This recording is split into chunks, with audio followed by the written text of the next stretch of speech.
What's up, everybody? Garrett Grumman here with Duty to Train. Let's jump into some more research here. You're going to see my thumbnail here. All right, so last time we ended with some Colin Noir fact checks. Jon Stewart. Today, we're just going to keep on going. We had hundreds of people join the USCCA. Bear with me. So I'm here in our This is part of the research, peeps. So recently, Jon Stewart interviewed Oklahoma. Then we need to look at the problems that those people are facing and how do we address it. And said they believe having a gun.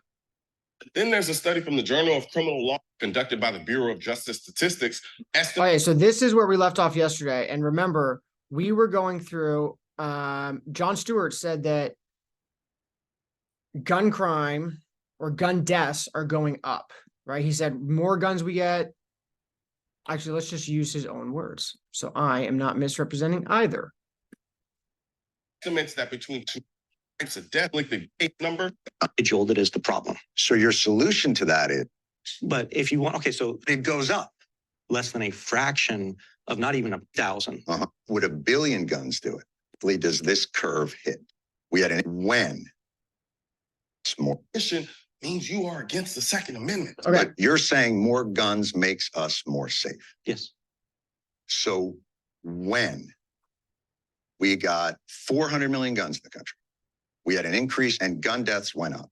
So when exactly does this curve hit that takes it down? All right, he's making the claim that gun deaths are going up, right? Because we have more and more guns. So when exactly is this going to hit? Now, remember, we went to this. I also want to fact check Giffords Law Center, which is total crap as well. And it's very convenient, the time frame that they picked. They start in 2012. Why? Because if you go to U.S. Department of Justice, Bureau of Justice Statistics from the U.S. Department of Justice, trends and patterns in firearm violence from 1993 to 2018, it goes from 9 per 100,000 all the way down to 4 in 100,000. Now we're back up to around 5 in 2018. It's probably back up to around maybe 6, even 7, right? But we are not even near, well, I guess we're like starting to creep near, but to say that more guns just creates more crime, right? He is making like a one factor analysis claim, right? He is just saying that because there's more guns, then there's more crime, right? What else is going on? That's what he has to be talking about. What else is going on in society? And he's not making that claim. He's just saying that because we have more guns, crime is going up. But if you look at the 20, 30-year trend, rather, it's going down, right? And it's popping back up right now, and maybe it continues to go up. But as of right now, it looks like it's on a downward slope. And it might be starting to pop up a little bit, but we've been buying guns this entire time and it continues to go down. Now it's going up. Is that just because we're buying more and more guns? I mean, that claim just doesn't really seem to hold water. So let's continue this, but I wanted to start off by picking up where we left off, which is debunking this claim that having more guns somehow just creates more deaths, which it doesn't. Would 1 billion guns do it? According to, let's remember this, Bureau of Justice Statistics from the U.S. Department of Justice. All right, so and that's why Giffords wants to cherry pick their data. They want to start in 2012 because if they showed a longer trajectory, it would go like this and then go up a little bit. They don't want to show that. They just want to show you what they want to show you. That's why we're doing the research. Let's just run those numbers, 400 million, 50,000. You're talking about a less than a fraction of not even 1%, of 100th of 1%. But it goes up, not down. Okay, problem. John, the argument And this is where he came up with your feeling safe. A survey conducted by the Pew Research Center. Sorry, I shouldn't talk over this. This is where he just cited the Bureau of Justice Statistics that we just went over. In 2017, that talk about feeling safe. A survey conducted by the Pew Research Center in 2017 found that 48% of gun owners said that they owned a firearm for protection, and 66% of gun owners said they believe having a gun makes them safer. No one is saying we need to give more guns to criminals. We're saying stop trying to take guns away from the good people or making it harder for good people to have guns for their protection so that there are less victims for criminals to terrorize, i.e. more guns in the hands of good people. So I've said, Additionally, according to this is see, I'm gonna have to figure out, maybe this is why people don't do this, because the more you get into this, the harder it is. Gun ownership percentage in America, Pew.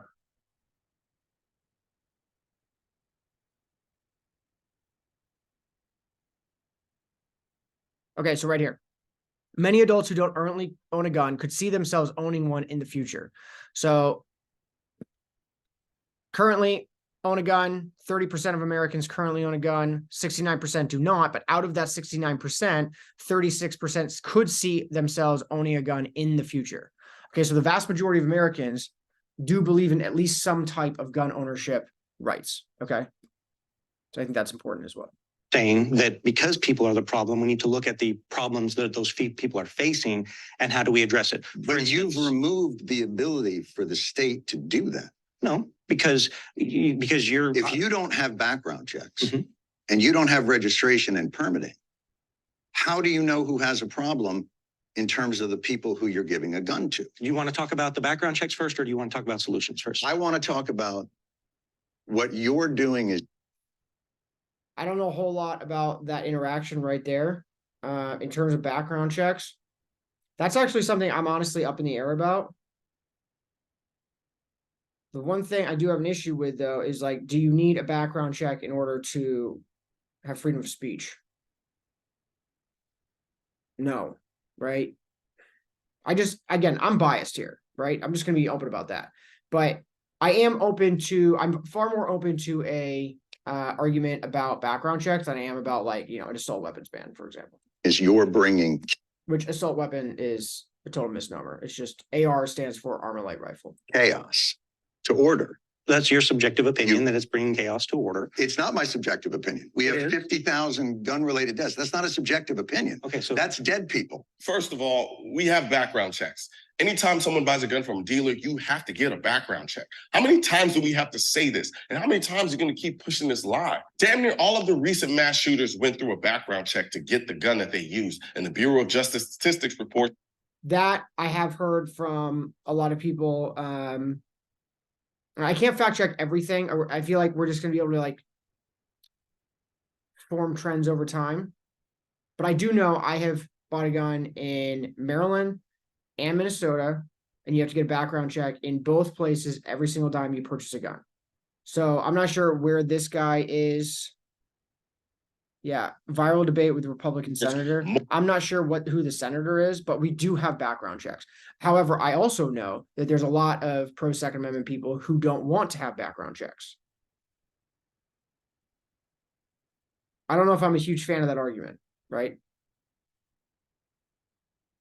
I think when we do have like the one issue I do have is, like, who determines who's mentally fit, who's mentally capable, right? And you have to always remember, you have to take these arguments and then send them down the road like 20, 25 years. Don't think about just today. Think about 15, 20 years from now. How could politicians mess with this law and say these certain types of people aren't mentally fit to own a firearm?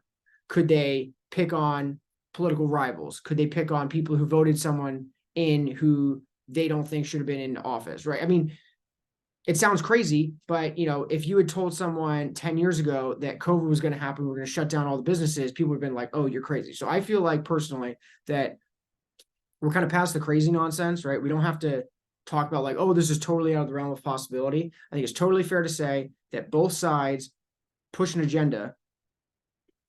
Good example, what Canada said. I had a Justin Trudeau video of Justin Trudeau back in 2010 saying, oh, background checks are not going to lead to a confiscation or a banning of guns. He said because in Canada we have, and I almost quote, we have a right to go out and, we respect the right to go out and shoot things from time to time. Almost verbatim what he said. And 12 years later, back in October 2022, Canada banned the sale, transfer, and purchase of pistols. Okay. So when people say that, a background check doesn't lead to certain things, it's hard to argue that when, you see what happened in Canada, and they're like, oh, background checks aren't going to lead to a ban of pistols. And that's exactly what happened. So Most of the firearms used by prisoners during the commission of their crimes were stolen either by the crook themselves or bought from someone else who had stolen it. John is acting like legal gun owners are just selling guns to criminals all willy-nilly without background checks. Yes, there are straw purchases, but straw purchases are already illegal.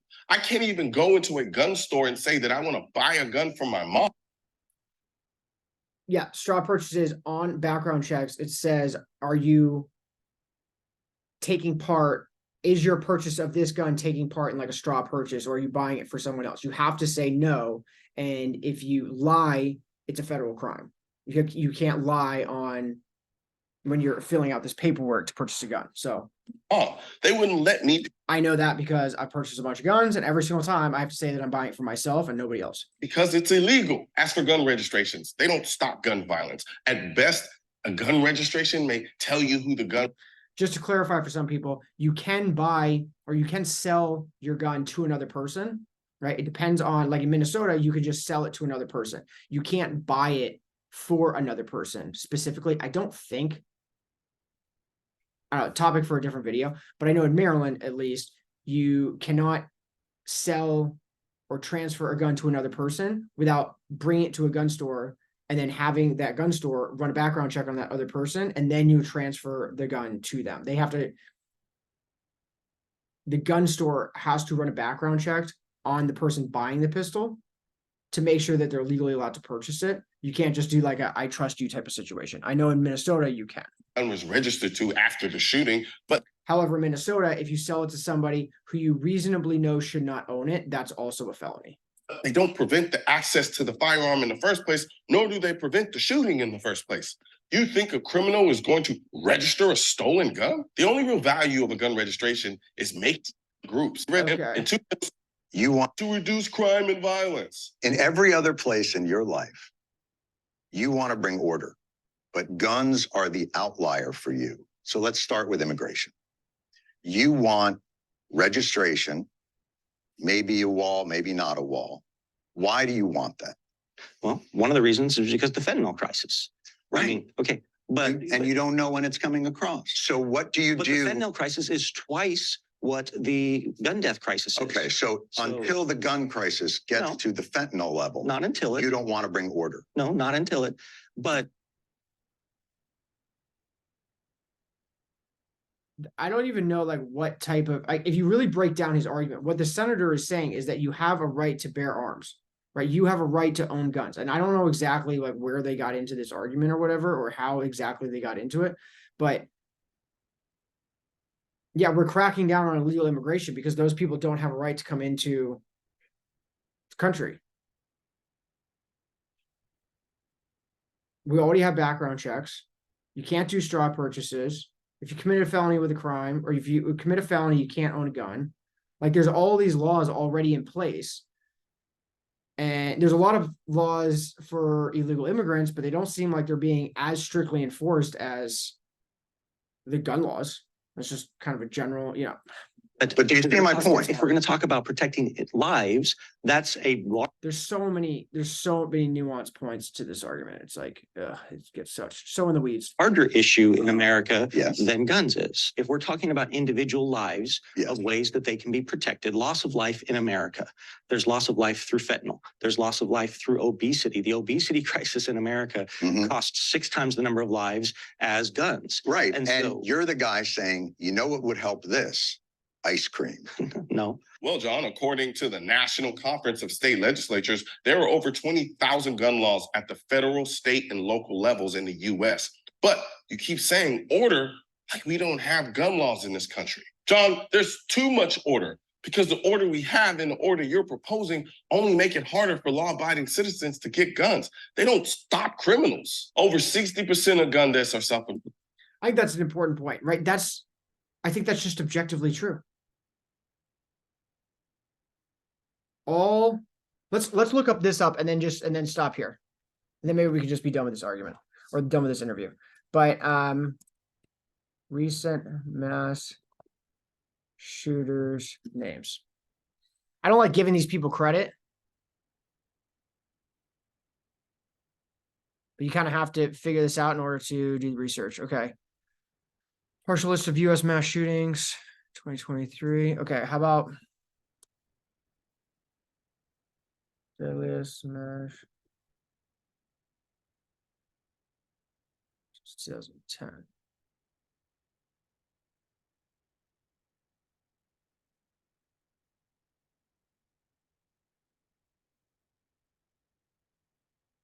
Okay, Route 91. In 2017, my wife and I were actually not at that one. We were at the one like 2 years before that. And I remember when we saw that happen, we were like, whoa, that's wild. Just because like we had been there, not like saying like, oh, we were like there too. You know, it's just, I don't know. It was like the 3rd annual Route 91 Harvest Music Festival. And my wife and I were literally at the music festival. I remember like watching Jason Aldean like 2 years before that. Yeah, and when that happened, my wife and I were like, whoa, it's just like, oh my gosh, what if that had happened 2 years earlier? It was just like kind of a wild mental kind of thing. Okay, so Route 91 Harvest Music Festival. This guy, let's look this up real quick. 91.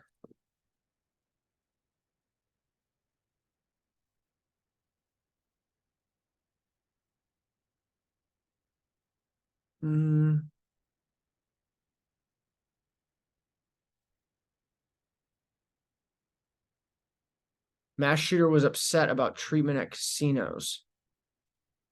You know, I have heard weird things about this. Like they still don't really know why he did it. I will just say this. This guy seemed to be very successful. I know that he went and he gambled a lot of money at these Vegas clubs, or casinos rather. I mean, a lot of people lose money at Vegas clubs, but I believe he was still like very, very wealthy. It doesn't make sense why that seems like a very odd headline. New FBI docs reveal Route 91 Harvest Fest mass shooter was upset about treatment at casinos. So that's why he killed 60 people. Wouldn't you kill people inside the casino if you were mad at people in the casino?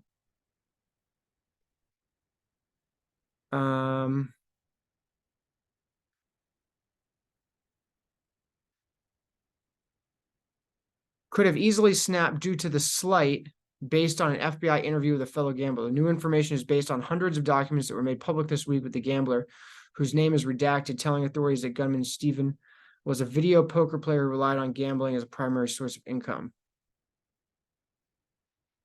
Third night, they found him dead.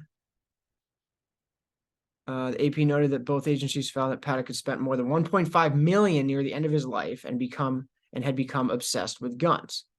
The thing is, though, how do you know? How do you know that he was going to do this, right? Do you take away everybody's guns? Like, there's nothing, he never had done anything before now to warrant you not giving him access to these types of weapons. And so a lot of people would say, okay, exactly, that's the whole point. So that's why you have to take them away. But everybody else would say, yeah, but that's exactly the point as well. You can't just take away everybody's weapons because one person decides to do something bad, right? And this just doesn't relay into any other situation, right? If someone, and this has happened recently, if somebody runs over 40 people in a Christmas parade with a car, right? Nobody's like, hey, I mean, there is an argument to be made that maybe we shouldn't be driving around because that would save lives. You know, nobody says that. But then when it comes to guns, everyone's like, oh, we could just take away guns. Why? Because to the people making the argument, it's totally convenient. They're like, oh, we don't need guns. To all the politicians, I have private security, right? And all the people who don't own guns and want to take them away, they're like, I don't own a gun anyway. So I'm totally fine making a bunch of noise saying we should take away people's guns because I don't own one, so it doesn't matter to me. But everybody owns a car. Everybody the vast majority of people anyway, own a car, and they're the ones, or at least the vast majority of Americans own a car. And so when somebody runs someone over with a car, they're like, hey, yeah, but you can't take my car just because that one person did that. But when it comes to guns, all the people who either have private security, all the politicians or all the celebrities, and then all the people who don't own guns, they're like, yeah, go ahead, take all those guns away because, I mean, that doesn't affect me. But it comes to, you could do this with cars, but then nobody says it with cars. Why? Because it's not convenient, because everybody needs cars. Well, everybody needs guns too. We just don't need them every single day like we need cars. Las Vegas Police Department defended their inconclusive finding on Thursday in the wake of the new information, saying we were unable to determine a motive for the shooter. Speculating on a motive causes more harm to the hundreds of people who were victims that night. But the AP reported that the new documents provide more insight into Paddock's mindset via interviews with neighbors, friends, and employees at the casinos he frequented. The interviewees described Paddock as a strange introvert who never made eye contact and only ever wanted to discuss gambling, with an unnamed fellow gambler saying that the shooter had become very upset that the typical red carpet treatment lavished on high rollers, including free cruises, flights, and penthouse suites, was fading away. If we ever discover a motive, whether it's 10 years from now, 20 years from now, I have faith that Las Vegas something police department would contact victims first before making something public, said the Las Vegas Metropolitan Police Department. It's the right thing to do. Okay, listen, new FBI docs reveal Route 91 Harvest Fest mass shooter was upset about treatment at casinos. Now, I don't know if it's just me, but that makes it out to seem like he shot up a hotel or he shot up a music or country festival because he was upset about the treatment at casinos. And their only evidence, this is why this is so dumb. Their only evidence is they talked to one person who had heard from him at one point in time that he was annoyed because the treatment from the casinos was going down. And then they write an entire interview saying, it's dumb.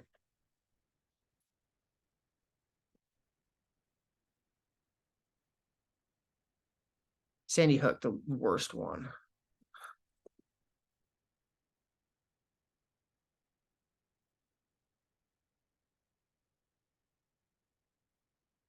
How they got their guns. According to the New York Times, a vast majority of guns used in 19 recent mass shootings were bought legally and with a federal background check. At least 9 gunmen had criminal histories or documented mental health problems that did not prevent them from obtaining their weapons. Okay, 17. Okay, let's just end with this. That way we're getting a little bit of both sides. 17 people were killed with Nicholas Cruz, 19. Oh, when Nicholas Cruz, 19, opened fire at his former high school in Parkland, Florida with a Smith & Wesson M&P semi-automatic rifle.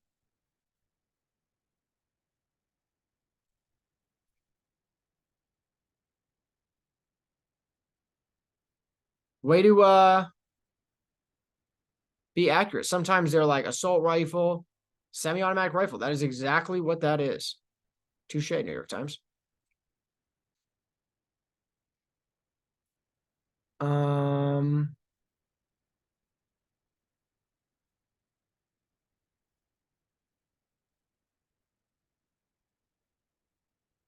A gunman identified as Devin Patrick Kelly.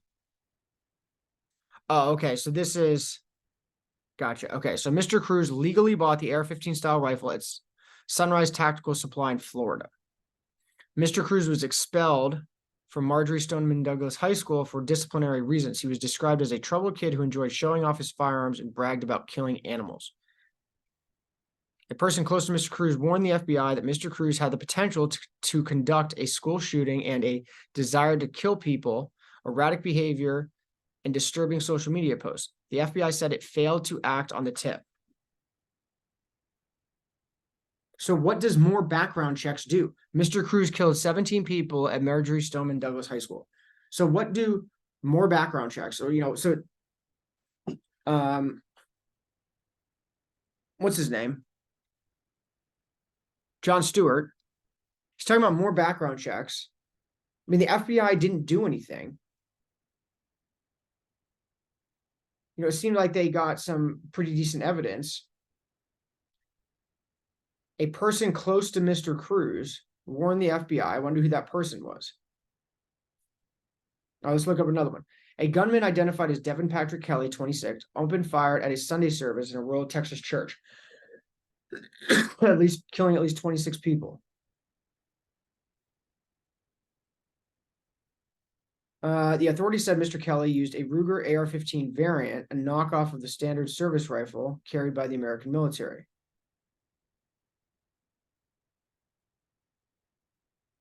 All ARs are a knockoff of the standard service rifle carried by the American military. See, I don't know. This one was good with a Smith & Wesson M&P semi-automatic rifle, right? There is no difference between this one and this one. They function the exact same way. But do you see how that, I guess maybe the more they get into it, this one's just a semi-automatic rifle. This one's a knockoff of the standard service rifle carried by the American military. You see how they throw that in there? Was convicted of assaulting his wife and breaking his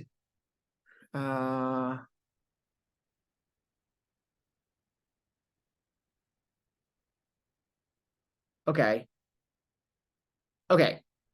This is like, let's just leave it here because this is bonkers. And this is just, if you haven't read this yet, this is really sad. So heads up.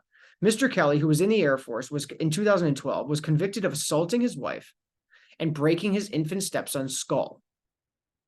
An airman first class, he was sentenced to 12 months confinement and a reduction to the lowest possible rank E1. In 2012. In 2014, Mr. Kelly received a bad conduct discharge from the Air Force. What the hell?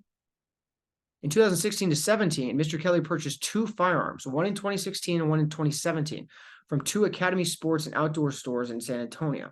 He passed a federal background check in both cases, according to a statement released by the store. That's not the store's fault. It's a federal background check. They just go, I believe, to the FBI. We can do another class on that later. I don't want to get into that now, or we can do some research into that later, how a federal background check works. But he was convicted of assaulting his wife and breaking his stepson's skull, who was an infant. And then he passed a federal background check twice, 4 and 5 years later. Now you tell me, is that a problem with background checks, or is that a problem with the background checks not working properly?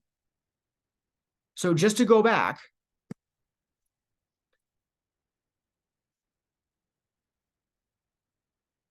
not until it, but Right. crisis is twice No level. protecting lives Yes. of ways that they can be pretty city, the OB. And you're the guy saying, you know what would help this?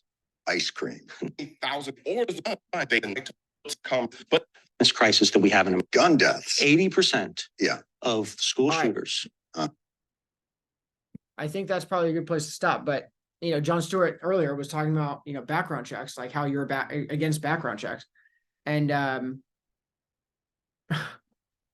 they don't even work now.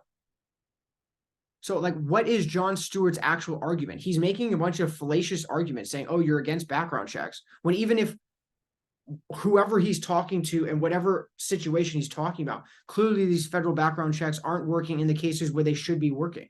So maybe we should fix the laws. This is a big argument for people on the right. And this seems to be a pretty decent argument. Maybe we should fix the federal background checks system currently in place rather than try and rewrite a bunch of things on top, because it does kind of make sense, right? If you're building a house, right? Think about building a house of gun laws, right? Right now, it seems, if you can break your infant stepson's skull and then 4 and 5 years later buy 2 different firearms and pass 2 separate background checks, it seems like the foundation of those gun laws is pretty broken. Now, do you keep building gun laws on top of that foundation, or do you break the foundation and say, okay, how do we do this correctly? And then we can start building on top of that, right? But that doesn't seem like that's what people want to do. They just want to keep piling up all these laws. And who does that hurt? That doesn't hurt, it hurts me. It hurts people like me. It doesn't hurt people who don't care about the laws, right? This guy probably wasn't allowed to own a firearm, but he probably just lied on his background check. In fact, I can guarantee Actually, let's just end with this. Can felons own guns? As far as a person's criminal history, any criminal conviction with regards to a felony offense prohibits the person from ever owning or possessing a firearm. In Maryland, that says possession of a firearm by a felon in Maryland.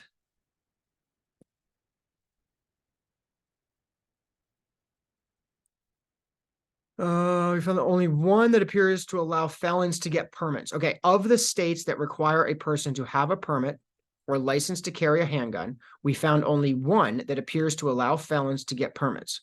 Oregon allows a person who has been found guilty of a felony by reason of insanity to apply for a gun license. Also, North Carolina allows a person convicted of a felony to get a permit if he has been pardoned and the permit does not violate the terms of the pardon.